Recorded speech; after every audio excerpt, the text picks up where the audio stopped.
Salam, hörmətli izləyicilər, xoş gördük hər birinizi. Necəsiz? Bugünkü dərsimizdə sizlər üçün Monqolların Azərbaycana yürüşü haqqında məlumat verəcəm. Dərsimizə keçid alaq. İlk öncə məlumat vermək istəyirəm ki, bu Monqollar Mərkəzi Asiya bölgəsində yaşanmış bir tayfalar idi ki, Monqol dövləti yarandıqdan sonra Çingiz xanın hakimiyyəti dövründə Azərbaycana yürüşlərini həyata keçirdilər. Təbii ki, yalnız Azərbaycana yox, eyni zamanda bütün Cənubi Qafqaza, Mərkəzi Asiyaya, hətta Çinə qədər böyük bir işğalçılıq yürüşləri həyata keçirmişdilər. Və bütpərəst olan bu Monqollar Azərbaycana gələrək burada İslam dini ilə tanış olmuş, İslam dinini qəbul etmiş və zamanla türkləşmişdilər. Monqolların Azərbaycana 3 dəfə yürüşü baş verdi. 13-cü əsr dövründə 1220-22-ci illər birinci yürüş, 1231-39-cu illər ikinci yürüş və 1256-1357-ci illəri, 1256-1358-ci illər dövrünü əhatə etdi, 3-cü yürüş dövrü. Ümumiyyətlə, bugünkü dərsimizdə mən sizlər üçün Monqolların 2 yürüşü və Xarızmşah Cəlaləddinin yürüşü haqqında məlumat verəcəm.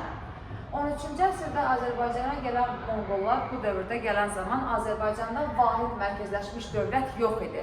Çünki Azərbaycanın bir tərəfində Eldənizlər Atabəylər dövləti mövcud idi, digər bir tərəfində isə Şirvanşahlar dövləti ağalıq edirdi. Eldənizlər dövlətində bilirik ki, 12-ci əsrin sonundan etibarən artıq tənəzzül dövrü başlanmışdı Əbu Bəkrin dövründən etibarən və 13-cü əsrin əvvəllərində hakimiyyətdə Atabəy Özbək idi ki, artıq o bəzi feodal əmirlərin əlində oyuncağa çevrilmişdi. Çünki Özbək özü heç bir işə yaxşı yanaşmırdı, yəni can yandırmırdı, dövlətin qayğısına qalmırdı, heç bir dövlət işlərilə məşğul olmurdu və buna görə də artıq Eldənizlər dövləti zəifləmişdi. Şirvanşahlar dövləti də eyni zamanda Monqolların gəldiyi bir dövr ərzində onların yürüşünə məcbur qalıb tabi olmuşdur. Və burada qeyd etmək istədiyim başqa bir məqam isə Monqollar gəldiyi dövrdə Marağa ərazisində Ağsunqurilər sülaləsinin hakimiyyətdə olmasından ibarətdir ki, Ağsunqurilər sülaləsi hələ vaxtilə Rəvvadilər dövlətinin nəslinin davamçısı hesab olunurdu. Onlar Ağsunqurilər Marağa ərazisində özlərinə bir hakimlik qurmuşdular, yəni bir hakimiyyəti ələ almağa bacarmışdılar. Marağada Ağsunqurilərin hakimiyyəti 1108-ci ildən 1227-ci ilə qədər davam etmişdi və 1227-ci ilə qədər ki, bu dövr ərzində hansı ki, Azərbaycana Monqolların da, Xarızmşah Cəlaləddinin də yürüşü baş vermişdi. İlk yürüşümüz 1220-ci ildə başlayır. Cəbə və Subutayın rəhbərliyi altında. Cəbə və Subutay Çingiz xanın, yəni Monqol ordusunun sərkədələri idi.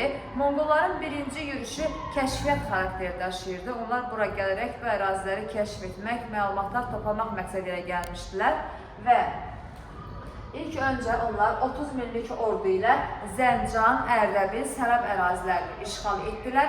Bu əraziləri işğal etdikdən sonra Təbriz istiqamətində irəlilədilər. Monqolların birinci yürüşü zamanı Təbriz 3 dəfə onların yürüşünə məruz qaldı. Lakin hər üçündə də Təbriz şəhəri xərac verərək dağıntıdan xilas ola bildi. Təbriz Monqollar tərəfindən tabe edilib, sadəcə olaraq dağıntıya məruz qalmayıb. Birinci dəfə 1220-ci ildə Monqollar gələn zaman Təbrizə, burada Təbrizdə hakimiyyət başında Atabəy Özbək idi ki, Atabəy Özbək şəhərin müdafiəsindən çox da arxain olmadığı üçün Monqollarla sazişə girdi. Monqollara çoxlu sayda qızıl, pul, deməli ərzaq, geyim, silahlar verərək şəhərə dağıntıdan xilas edə bildi. Və Monqollar Təbrizdən xərac almaqla kifayətlənərək buradan çıxıb getdilər, Muğan istiqamətində irəlilədilər. Muğan istiqamətində irəliləyən zaman Monqollara xəbər gəlib çatdı ki, Atabəy Özbək ilə Gürcü çarı 4-cü Georgi öz aralarında ittifaq bağlayacaqlar Monqollara qarşı vuruşmaq üçün və bunun qarşısını almaq üçün Monqollar məhz 1221-ci ildə Gürcüstan istiqamətində irəliləyib, hər iki tərəfi ayrı-ayrılıqda məğlubiyyətə uğratdılar. 4-cü Georgi ilə Atabəy Özbəyə birləşməyə imkan vermədilər. 1221-ci ildə Gürcüstandan qayıdan Monqollar bir də yenidən Təbrizə gəldilər. Bu dəfə artıq Atabəy Özbək özü yox idi Təbrizdə, amma Təbrizin şəhər başçısı Şəmsəddin Tuğrayı burada var idi. Şəmsəddin Tuğrayının rəhbərliyi ilə 1221-ci ilin əvvəllərində Monqollar bura yenidən gələn zaman yenidən Şəmsəddin Toğrul şəhərin müdafiəsini təşkil etdi, xərac yığaraq Monqollara verdi və Təbriz şəhəri yenidən xərac verməklə Monqol dağıntısından xilas edildi. İkinci dəfə Təbrizdən çıxıb gedən Monqollar bu dəfə 1221-ci ilin yaz aylarında Marağa şəhərinə yaxınlaşdılar və Marağa şəhərində misli görünməmiş dağıntılar həyata keçirdilər. İnsanların çoxunu qılıncdan keçirdilər. Marağa şəhəri böyük qarətlərə, divanlara məruz qaldı. Marağadan sonra məhz elə 1221-ci ildə Monqollar Ərdəbil şəhəri üzərinə hücum etdilər. Ərdəbilə gələn zaman Monqolların 2 hücumu Ərdəbil əhalisi tərəfindən dəf edildi. Yəni bunun qarşısı alındı. Lakin nə qədər də Ərdəbil əhalisi güclü olsa da belə, 3-cü dəfə Monqollar buraya həmlə edən zaman, hücum edən zaman Ərdəbil əhalisi buna artıq tab gətirə bilmədi və məğlub oldu. Ərdəbildə çoxlu sayda kişi əhalisi qılıncdan keçirildi və hətta bu haqda bu dövrün tarixçiləri yazırdılar ki, Ərdəbil şəhəri böyük dağıntıya məruz qalmışdı. Yenə 1221-ci il dönəmində Ərdəbildən çıxan Monqollar Sərab şəhərini və Naxçıvanı qarət etdilər, talanlara məruz qoydular. Yenidən 3-cü dəfə Təbrizə yaxınlaşdılar, artıq 1221-ci il sonlarına doğru. 3-cü dəfə Təbrizə gələn zaman yenidən Şəmsəddin Toğrul şəhərin müdafiəsinə başçılıq edərək xərac toplayıb Monqollara verdi, şəhəri dağıntıdan xilas edə bildi. Beləliklə, Monqolların birinci yürüşü dövründə Təbriz şəhəri Monqolların 3 dəfə yürüşünə məruz qaldı, lakin hər üçündə xərac verərək canını qurtara bildi.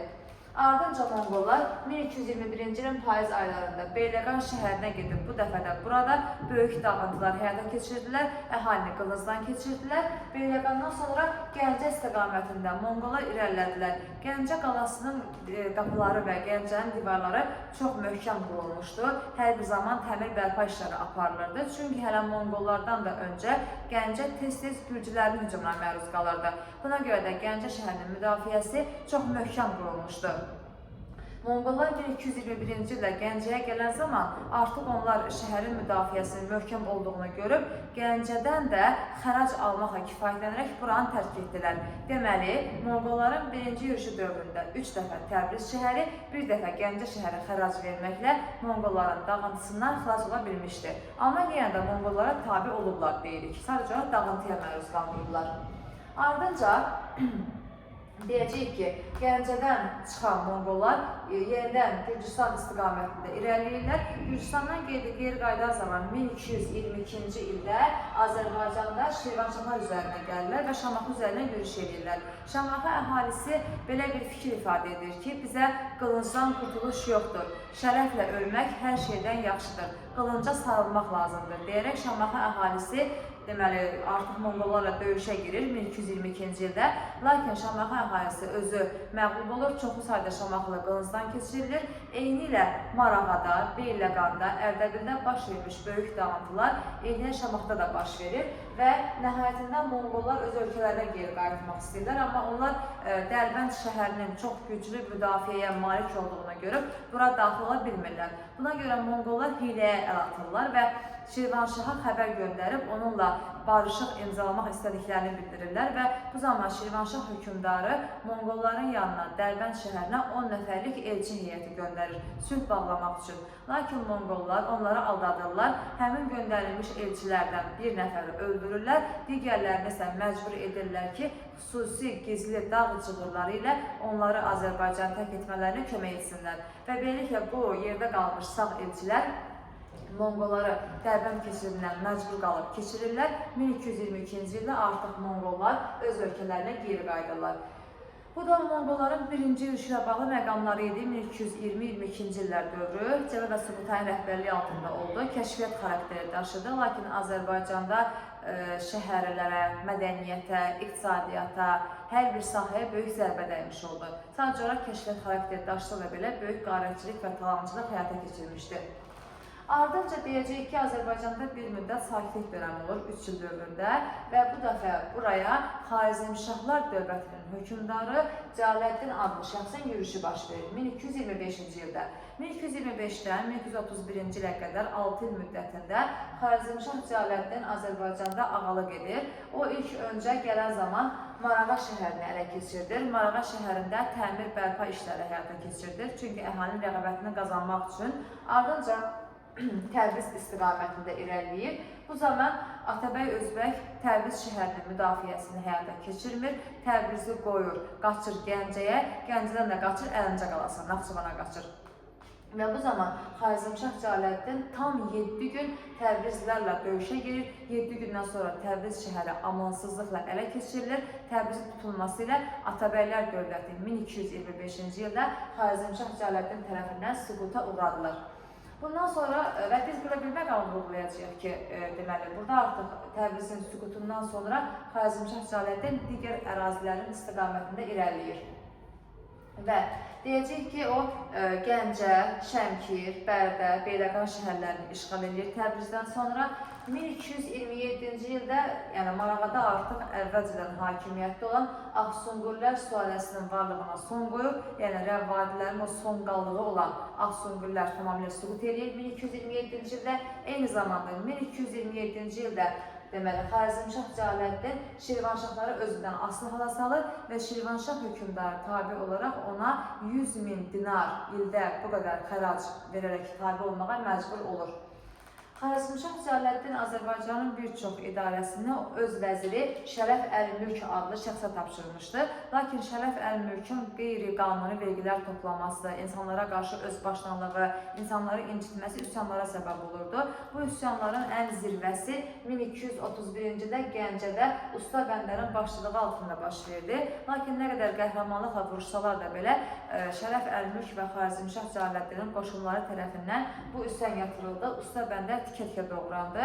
Ardınca Usta Bəndərin başçılıq etdiyi bu üsyan yalnız Gəncədə yox, eyni zamanda digər ərazilərə yayılmış oldu. Azərbaycanın digər şəhərlərində, Təbrizdə, Xoyda, Mərəddə, Naxçıvanda üsyanlar baş verdi. Bu üsyanların hamısı yatırıldı, lakin bütün bunların hamısının olması Xarəzmşah Cəlaləddinin hakimiyyətinin zəif olduğunu göstərdi. Onun güclü, qüdrətli bir hökmdar olmadığını göstərdi. Və 1231-ci ildə Monqollar Azərbaycana ikinci dəfə yürüş edən zaman buna Xarəzmşah Cəlaləddin eşidir, lakin o buranı tərk etməli olur. Monqolların yürüşündən qorxaraq qaçır. Hətta mənbə hissəsində belə bir məlumat qeyd olunur ki, Xarəzmşah Cəlaləddin Monqolların yürüşünü eşidən zaman qonşu dövlətlərin hökmdarlarına ismarıc göndərir ki, ona kömək eləsinlər. Lakin deyir, heç kim kömək eləmir. Çünki hamısına qarşı, bütün qonşularına qarşı çox çirkin rəftar bəsləmişdi Xarəzmşah Cəlaləddin. Düzgün qonşuluq münasibətləri qurmamışdı. Hamısına qarşı işğalçılıq yürüşləri həyata keçirdiyi üçün heç kim də Xarəzmşah Cəlaləddinə kömək eləməmişdi. Elə buna görə də Xarəzmşah Cəlaləddin öz qoşunlarını 1231-ci ildə toplayıb çıxıb getmişdi Azərbaycandan. Monqolların ikinci yürüşü 1231-dən 39-a qədər 2 müddət ərzində baş verdi.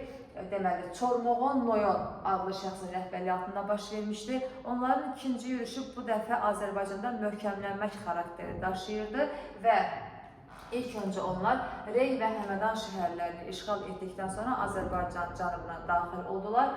1231-ci ildə Marağa şəhəri ələ keçirildi Monqollar tərəfindən. Ardınca Təbriz şəhəri yenidən tabe edilmiş oldu. Təbriz böyük dağıntılara məruz qaldı və Təbrizdə olan məşhur sənətkarlar Qaraqorum şəhərinə göndərildi. Qaraqorum böyük Monqol dövlətinin paytaxt şəhəri idi və onlar ən yaxşı seçilmiş sənətkarları əl işlərinə görə göndərirdilər ki, Qaraqorumda fəaliyyət göstərsinlər. Təbrizdən götürüb Qaraqoruma aparırdılar.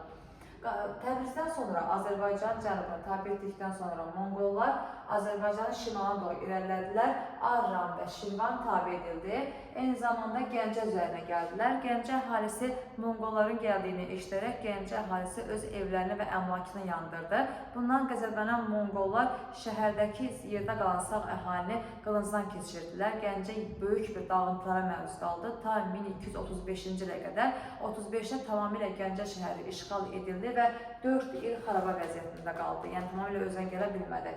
Bundan sonra Monqollar Bərdə, Beyləqan, Şabran, Şamaxı, Şəmkir şəhərlərini işğal etdilər. Şəmkirdə böyük dağıntılar törətdilər. Bakı və Tovuz işğal olundu. Nəhayət 1239-cu ildə Dərbənd şəhərinin işğal edilməsi ilə Monqollar Azərbaycan işğalını tamamilə başa çatdırdılar. Azərbaycan Ali Monqol xaqanlığının tərkibinə daxil edildi və 1239-dan 1256-cı ilə qədər Azərbaycan Ali Monqol xaqanlığının tərkibində qaldı. Burada əsas vurulan adlardan biri Ali Monqol xaqanı Arğun Ağanın dövrüdür ki, Arqon ağanın yürütdüyü siyasətə əsasən o çalışırdı ki, yerli feodalların köçəri Monqol əyanlarından asıllığını artırsın. Yəni yerli Azərbaycanlı şəxslərin asıllığını yəni köçəri Monqollardan, buraya gəlib məskunlaşmış Monqollardan asıllığını artırmağa çalışırdı. Əsasən Monqolların hakimiyyətini gücləndirməyə çalışırdı və burada Ali Monqol xaqanlığı dövründə Azərbaycan feodalları hər dəfə Monqol xanı seçilən zaman, ona tacqoyma mərasimi keçirilən zaman orada iştirak etməli idilər. Onların tacqoyma mərasimində iştirak edib, onları hədiyyələrlə qiymətləndirmə, onlara hədiyyə verməli idilər.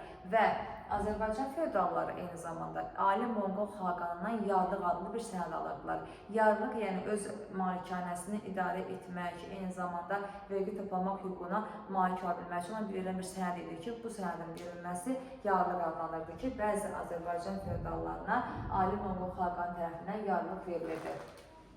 Qeyd etdiyim məqamlar artıq deməli Monqolların birinci yürüşü, Xarəzmşah Cəlaləddinin Azərbaycana yürüşü və Monqolların ikinci yürüşü haqqında məlumatlar idi. Növbəti videomuzda sizlər üçün Monqolların üçüncü yürüşü, yəni Hülakülər dövlətinin yaranması və süqut etməsi haqqında məlumatlar verəcəm. Oldu, sağ olun.